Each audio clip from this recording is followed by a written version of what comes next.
Ako si Alexander, 57 taong gulang ngayon. Ako ay isang retiradong guro. Ang aking kwento ay nagsisimula sa sintomas na hindi maipaliwanag na sakit sa tuhod.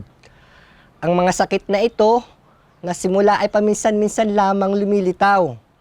Ngunit unti-unting naging lubhang hindi komportable na lubos na nakakaapekto sa aking pang-araw-araw na buhay. Ang aking buhay ay naging mas mahirap na ang sakit sa tuhod ay madalas lumilitaw.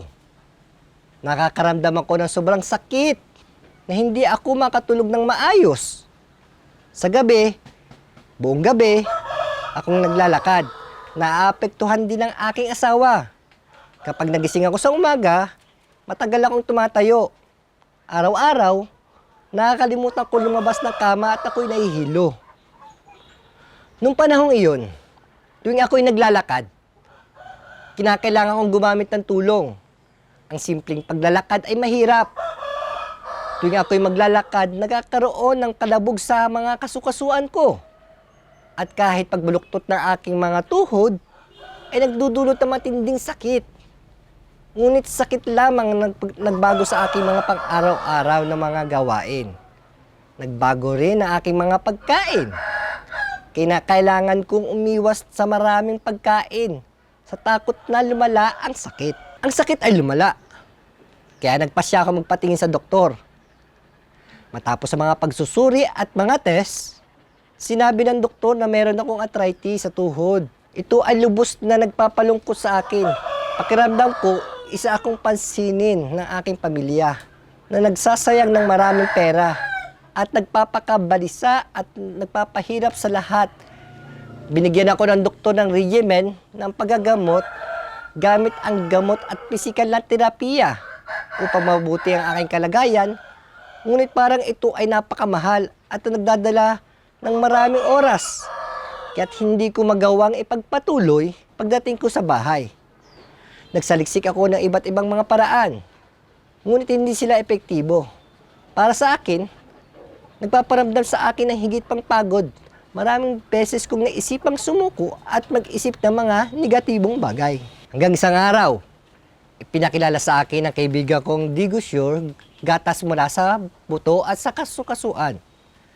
Sinabi niya, ginagamit niya ito at nakikita siya ng epekto, kaya sinabihan niya akong subukan ito. Nagtagpuan ko itong nakaka-interes at kakaiba, kaya tagpasya akong subukan at bilhin upang gamitin at umaasa na ito ay magiging isang desisyong positibo laban sa arthritis. Sa totoo lang, hindi ko inaasahan na gagana agad ang Digosure. Gatas mula sa Nuwes. Pagkatapos ng ilang linggong paggamit, ang sakit ay malaki ng pagbawas. Hindi ko na naririnig ang mga tunog ng pagkaskas sa mga kasukasuan ng tuhod ko.